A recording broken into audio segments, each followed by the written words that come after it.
Esta rapariga de cabelo verde e olhos de esmeralda é do clã de Jade de Zhao Teshui. E esta rapariga de cabelo cor-de-rosa e olhos como a profundidade do oceano, é a assistente do clã de Jade Lu Xiaonan, que é muito impaciente. Bem, este rapaz com cabelo cor de café e olhos ardentes é um soldado raso do clã de Jade Zhonglong. De repente, formou-se um enorme buraco na parede de pedra, no qual apareceu uma silhueta escura de uma rapariga. Essa silhueta pertencia a uma pessoa muito importante. Ela é a imperatriz do clã de Jade Xianyao e pode-se dizer que ela estava claramente de mau humor, chamando aquelas 3 pessoas de cães. Mas depois o homem virou-se para a imperatriz e disse que ela estava finalmente aqui, e que podiam ficar juntos. Pôs o braço à volta de Lu Xiaonan e disse a ambos para pedirem ao principal para experimentar as armas. Aqui, o rapaz ouviu alguns sons, e a mulher de cabelo cor-de-rosa continuava a correr com ele para algum lado. Zhonglong estava a dormir tranquilamente no quarto privado do clã de Jade, o que se adequava ao seu estatuto. Mas, de repente, ouviu-se uma voz do lado de fora da porta, exigindo que ele abrisse a porta imediatamente. Havia 2 jovens raparigas perto do portão do clã de Jade que queriam claramente entrar, mas a entrada estava fechada. Elas ficaram surpreendidas, porque antes tinham sempre aberto o portão. As raparigas começaram a falar sobre o clã, e sobre o facto de todas as monges serem boas em artes marciais desde tenra idade. A segunda rapariga fez uma pergunta sobre os homens, nomeadamente se havia aqui algum mal cheiroso. Ta negou tal coisa, porque o clã de Jade é o que mais odeia os homens e salientou o facto interessante de não haver cães machos num raio de 100 quilômetros. E então o portão abre-se finalmente e o nosso homem aparece e pergunta o que aconteceu e o que se passa. As raparigas olharam para ele com horror, e tentaram perceber como é que tal coisa era possível. Aquelas fugiram do portão com todas as pernas, e o rapaz olhou para elas com perplexidade. O seu nome é Zhang Liang, e sim, é um homem que por sua vez, trabalha como porteiro. Guarda do clã Jade no sopé da montanha. Parece muito estranho que um templo constituído inteiramente por mulheres tenha um guarda de porta masculino. E tudo começou há 3 dias, quando ele estava a tomar banho e de repente, se sentiu a cair algures no chão. Aterrou num local muito interessante, nomeadamente numa estátua de pedra durante a cerimônia de adoração dos antepassados do clã de Jade. Ficou com a ideia de que ia ser morto. Mas uma mulher ordenou que não o matassem, mas que o enviassem para guardar o portão no sopé da montanha. Foi assim que Zhang Lan chegou lá e se tornou o guardião desse mesmo portão. Na altura, não tinha quaisquer capacidades, pelo que decidiu esconder-se em segredo durante algum tempo, tentando ganhar a experiência e as capacidades necessárias para ter sucesso. Sentiu que a imperatriz lhe despertava uma atração especial. Mas as barreiras impediram-no de lhe dizer uma palavra, no 22º momento em que sentiu uma forte atração por ela. Mas manteve-se em silêncio, restrito às suas emoções. Depois destas reflexões, um fogo de paixão e de determinação acendeu-se no seu coração. No 23º momento, parece estar envolvido por uma chama que alimenta a sua força interior e o desejo de dar tudo de si. Com o choque, o rapaz começa a olhar em redor do local onde se encontra, mas ainda não tem consciência de que está na consciência de uma divindade. Entrou em pânico e perguntou várias vezes em voz alta que lugar era aquele, flutuando no ar. Na segunda situação, ele, tomado pela ansiedade, repete a pergunta várias vezes, gritando de perplexidade e leveza. De repente, surge uma silhueta. Seguiu-se uma voz que se dirigia a ele como um overlord e que tinha ativado o sistema de nível divino. Depois disso, foi-lhe dada a tarefa de entrar no sistema número 1. Depois disso, apareceu algo mais, nomeadamente a categoria da tarefa, o tempo necessário, o conteúdo da tarefa, a recompensa e também o castigo, a categoria da tarefa definida para especificar a designação do sistema, o local designado para o início de sessão, a hora indicada para o fazer antes da meia-noite, o conteúdo da tarefa dizia para chegar ao quarto da imperatriz, Jun Xianyao, para completar o início de sessão. A recompensa era desconhecida, e o castigo era a morte. O rapaz ficou horrorizado com o que ouviu, e começou a discutir com aquela silhueta de rapariga, dizendo que é um disparate suicidar-se assim. Mas ela calou-o bruscamente e interrompeu as suas objeções, argumentando que ele não tinha o direito de resistir ao sistema de tarefas. As palavras mal tiveram tempo de ser ditas antes de ele cair no chão, sem olhar para nada à sua volta. Nessa altura, ela acrescentou que, se ele não completasse a tarefa do sistema, seria o seu fim. De repente, aterrou numa sala espaçosa, cujo guardião não precisou de fazer qualquer esforço para ouvir o estrondo da queda. Assombrado pelo terror, não consegue compreender por que é que o estão a intimidar tão cruelmente. O pânico envolveu-o, levando-o a questionar a justiça e o sentido do que estava a acontecer. Era um belo sítio para viver. que poderia até mesmo encantar qualquer um à primeira vista. Esse clã de Jade estava localizado fora do palácio principal, e seu apelo era simplesmente hipnotizante. Zhang Lan já está pronto e se esconde atrás de um dos pilares, pensando que é melhor tentar completar a tarefa do que se expor a uma morte dolorosa. Com certeza a recompensa deve ser boa e algo que salvará sua vida. Correu com a velocidade de uma chita, rezando mentalmente para que tudo corresse bem e sem problemas desnecessários, na esperança de evitar quaisquer dificuldades e problemas imprevistos.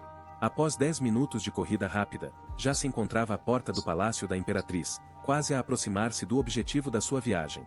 Estava zangado e frustrado porque as suas súplicas e pedidos não foram atendidos quando ele tanto precisava e esperava por apoio. Gai baniu mentalmente a Imperatriz para o quarto de dormir, apesar dos seus receios e ansiedades, onde ele temia que ela pudesse ser perigosa se saísse dos seus aposentos. Tot tentou abrir a porta sem fazer barulho, mas de repente, abriu-se com um ruído que o deixou inquieto e desconfiado. Nessa altura, a Imperatriz estava a praticar a imersão. Sentada em postura de lótus no ar, totalmente imersa nas suas práticas meditativas, e esforçando-se por alcançar a harmonia consigo própria, e com o mundo à sua volta. Zhang pensou mal, pois ela ainda estava acordada, levando-o a duvidar e a preocupar-se com o seu estado e disposição. E ela sentiu-o, sabia que alguém estava a vaguear à porta do seu quarto, e atreveu-se a entrar. Se ela não conseguisse parar no momento certo, ela acaba com ele. O rapaz tentou entrar lentamente no quarto, pois pensava que não ia acontecer nada. Mas assim que deu o primeiro passo para dentro do edifício, do palácio saiu um feixe amarelo brilhante, visível no céu em redor, e também com uma força sonora tremenda. As mesmas duas raparigas do sonho de Lana ouviram o som e viraram-se imediatamente para ver o que se passava. A Imperatriz abriu finalmente os olhos, e saiu do seu transe quando viu alguém desconhecido à sua frente com um raio a irradiar. O corpo de Gai tornou-se muito mais forte e era visível. A mesma voz felicitava-o por ter completado o sistema de entrada. A sua recompensa era um corpo divino com um coração impenetrável e recebia também botas de velocidade. Por fim, a luz brilhante desapareceu e o satisfeito ficou de pé, inteiro, no chão. Jun Xianyao levantou-se em defesa do seu palácio, não aceitando a presença de um homem insolente dentro das suas paredes sagradas, e perguntou com desprezo quem se atrevia a estar aqui nos seus domínios. O motor cardíaco foi ativado e o corpo divino, cheio de uma energia incrível, foi carregado a 40% da sua potência máxima. Gai sentiu este imenso e ilimitado poder dentro de si despertar e procurar irromper, enchendo a sua essência e preenchendo todas as suas células. A Imperatriz começou a atacar. Mas o rapaz manteve-se firme e apanhou-lhe o pontapé com o pé da perna direita. Ele, sem vacilar nem recuar perante o seu ataque. Ela encontrava-se completamente confusa e incapaz de compreender quem ele era realmente ou o que queria no seu palácio. De repente, as vozes dos fiéis criados encheram o ar. E este som inesperado provocou o desagrado do hóspede não convidado. Um dos criados, não querendo tolerar a presença do estranho, ordenou-lhe que parasse. Mas o estranho ignorou a ordem com desprezo, sem lhe prestar atenção. A rapariga, que se encontrava num estado de raiva, ficou muito irritada por ele ter interrompido a sua meditação. E respondeu-lhe com um forte golpe, exprimindo o seu ressentimento e a sua cólera. Duas raparigas que serviam como leais cortesãs da Imperatriz, aproximaram-se dela, e perguntaram-lhe ansiosamente se ela estava bem, e onde estava o misterioso desconhecido. A Imperatriz estava a arder de raiva, e ordenou que o portão do clã de Jade fosse imediatamente fechado para que ninguém pudesse sair do seu território, especialmente este, o homem insolente que a ofendeu tanto. A Imperatriz, sentada no seu trono, observava com raiva enquanto um dos seus ajudantes interrogava Tetsui, acusando-a de não proteger bem o clã, o que ela nem sequer negou, dizendo apenas que não suspeitava de um traidor no clã Jade. Mas ela afirmou categoricamente que aquele estranho não era um discípulo do clã, mas um homem estranho cujo cheiro ainda estava no ar, permeando cada canto das paredes do palácio. Tetsui e o resto dos criados também ficaram chocados ao saberem da presença deste homem misterioso no palácio, e a sua confusão refletia-se nos seus rostos e nas suas ações desnorteadas. Todos os que podiam, começaram a procurar ativamente este homem, mas não havia vestígios dele em lado nenhum, como se tivesse desaparecido através da terra. Mas eles não iam desistir e continuaram sua busca. Zhao correu firmemente por um dos corredores, movendo-se rapidamente em suas botas de velocidade superdotada. Mas o som da sua corrida não passou despercebido aos guardas que estavam de vigia. Ele era tão rápido que os guardas não conseguiam capturá-lo de forma alguma, nem mesmo aproximar-se dele. As suas tentativas foram em vão. O estranho encontrou um lugar isolado onde se podia esconder, e para sua surpresa, descobriu que o local era povoado por raparigas, e havia muitas delas por perto. As raparigas aperceberam-se rapidamente da sua presença e começou um coro de gritos sobre como este homem tinha entrado aqui com elas, e insistiam umas com as outras para o manterem afastado e não o deixarem tocar-lhes. O homem saiu a correr da casa de banho por onde tinha fugido, seguido por todo o tipo de objetos pesados que alguém tinha tentado atirar-lhe em sinal de desaprovação e raiva. No caminho para o portão do clã de Jade, Tetchui disse que o único homem mal cheiroso aqui só podia ser Zhang Lang. Então ela ordenou que ele fosse preso. E se ele resistisse, ele seria reduzido a pó. A personalidade-chefe e seus subordinados de repente notaram sons incomuns vindo de trás dos enormes arbustos, como se alguém estivesse correndo, tentando escapar do clã de Jade. Os observadores. O corpo do desconhecido estava no limite da sua tensão energética, carregado a 130%, parecia prestes a explodir. Pronto a destruir tudo à sua volta. A guarda, ao aperceber-se da sua presença, com uma expressão furiosa no rosto, correu imediatamente em sua perseguição, agitando a arma e dirigindo-se diretamente para ele. Guy sentiu que tinha sido reconhecido e apercebeu-se de que já não podia escapar aos problemas que o esperavam. Nessa altura, os discípulos do clã do Punhal Negro entraram no clã.